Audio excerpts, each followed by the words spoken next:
Hey guys, it's Daniel, licensed therapist. I was recently on vacation. You know what song was stuck in my head the whole time? Cause I'm an island boy and I've been trying to make. Oh, I'm an island boy. I'm a just island boy. I'm a just island boy. I'ma get key white grind. You're gonna keep that gun. I'll be just staring at the sun. And these are none other than the Island Boys. If you don't know who the Island Boys are, well, I feel like this clip pretty much sums it up. They're these young twins from Florida who have crazy hair, crazy tattoos, and questionable musical ability. I knew some of you thinking that having that song stuck in your head must have been terrible, but I actually like the song. I think it's catchy. I have no idea what they're saying. I know they're saying Island Boys. They're trying to make it something about staring at the sun, which is probably one of the worst things you can do.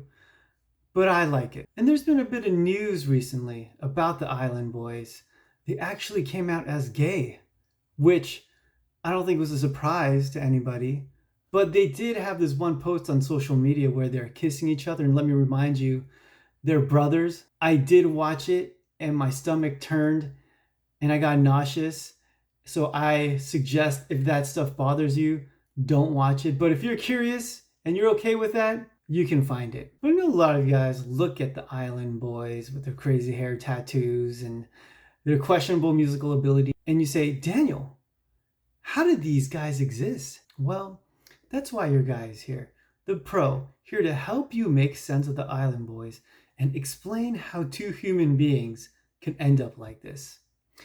And as always, we're going to start with their childhood. And I got to say, there wasn't much about them that I could find out because they're not legit famous. They're only Insta famous. But what I found was maybe enough. So let's get into this first clip. Kodiak Red was born Frank or Frankie Venegas, and Fly Soldier, he was born Alex Venegas on July 16, 2001 in West Palm Beach, Florida. Now the boys, they are fraternal twins, meaning they're not identical, but which one of the two is older? I'll let them explain. I am the older twin by 2 minutes. He's the younger brother. We're both fraternal. A lot of people think we're identical. Don't a lot of people be thinking we look alike? A lot of people think that we look alike, but we're fraternal. We always looked alike, but we are fraternal. Speaking with the boys in the DMs, they told me they grew up in a single family home with their mom, and their father, unfortunately, well, he passed away when they were only 6 years old.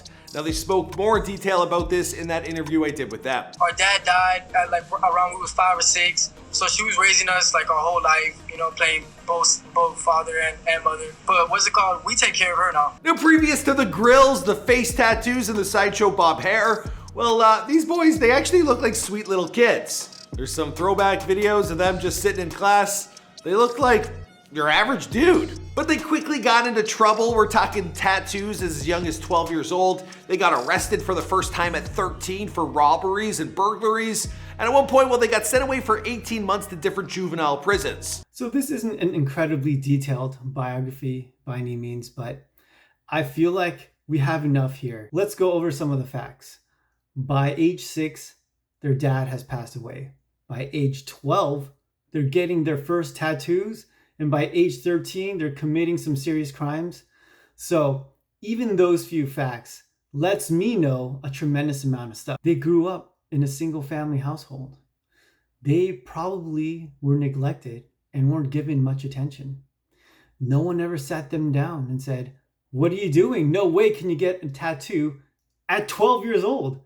Someone didn't sit them down and say, what are you doing with your life? You can't fight people or you can't steal things. Where are you going to end up in life? They had no guidance. So what does that all add up to? They were attention starved. And I know some people are thinking, Daniel, how would you know that? That's just an assumption. You can't tell that about someone from just a few events in their life. Well, let's look at this next clip because I feel like this next clip can really confirm our working theory here that they were attention starved. Do you guys care why people are watching your videos No, I really don't care. Like, does it bother you that they're doing it just because they're like, yo, this is some like on some troll shit? They can make fun of me. They can love me, which is awesome. They can hate me. Yeah. You know what I mean? They can put blogs, this, that. They don't know who I am in real life. You know what I mean? Look, I realized that I say about 88% of the people are probably either laughing at me, you know, joking on me or just hating on me or whatever. And it's just a form of jealousy, either that because I'm not really doing nothing for them to hate on me. They're really fans because really think about a hater. A hater is watching you sometimes more than a person that loves you. 100%. Yeah, they're really watching you. I got haters, got me on tab like this on Instagram and DM me right away. I see them all the time. I don't know why they pop up. Yeah, all and the if time. they're hating on me, it's just because they really love me. Because I see the haters check up on me more than the love. So I think a lot of people look at this and they say, what are you talking about? No, negative attention isn't the same as positive attention. These people are making fun of you. This negativity is not good and it's not going to help your career. And I know you know that, and I know that, but for some reason, these two guys don't understand that. The thing about attention is it's something that every human being needs. It's programmed in us. And if we don't get positive attention, which is ideally what we would all get, then we look for negative attention, because negative attention is better than no attention. And that's where these guys are. And that's why I feel like the working theory of them being attention starved is somewhat confirmed here. Hey man, look, listen man. Name a rapper that can really do this, you hear me?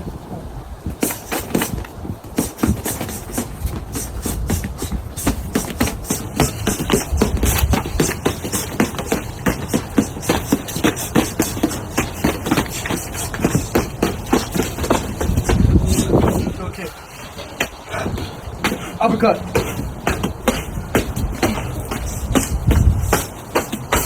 Jab.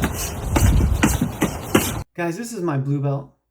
I just show you this to say that I'm a fight fan. And if you've seen any of my other videos, you know that I'm a fight fan because I do analysis videos on a lot of fighters. And although I'm not a professional at fighting, I can look at this and tell you that it's absolutely horrible.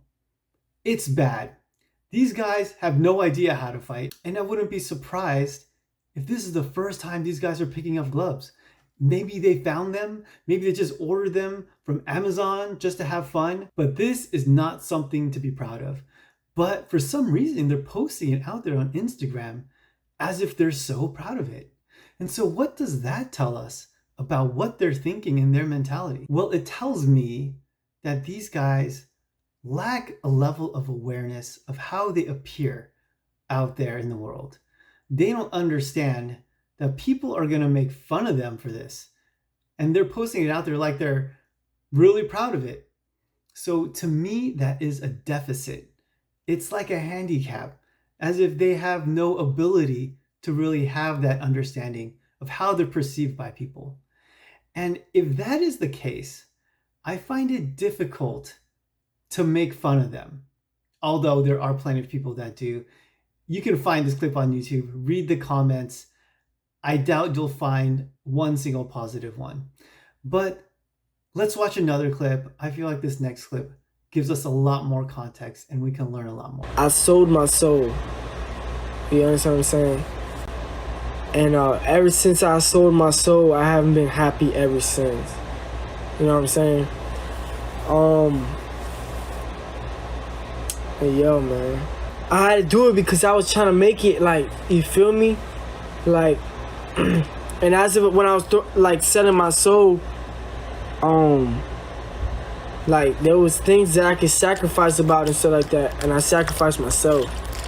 I could have sacrificed anybody, but when you sell your soul, you gotta sacrifice someone that you really love, and I sacrificed myself and stuff like that. You get what I'm saying? And I did it. You get what I'm saying? I couldn't do it with nobody that I love. The demon asked me, are you sure you want to sacrifice yourself? You can sacrifice someone that you love. I said, nah. But when you sell your soul, you feel me? You gotta, it's not how people say it is. You really gotta, like, you really gotta pick. You understand what I'm saying? And you get anything you want. You get to be rich. You get to have fortune. You get to have everything you ever wanted. You feel me? But you can think I'm cap. I'm not tripping. I did it a week ago. I haven't been happy ever since. I've been having anxiety every single day. What did I wish for? To be famous and be rich. So is there a devil? And can you sell your soul? And did this guy sell his soul?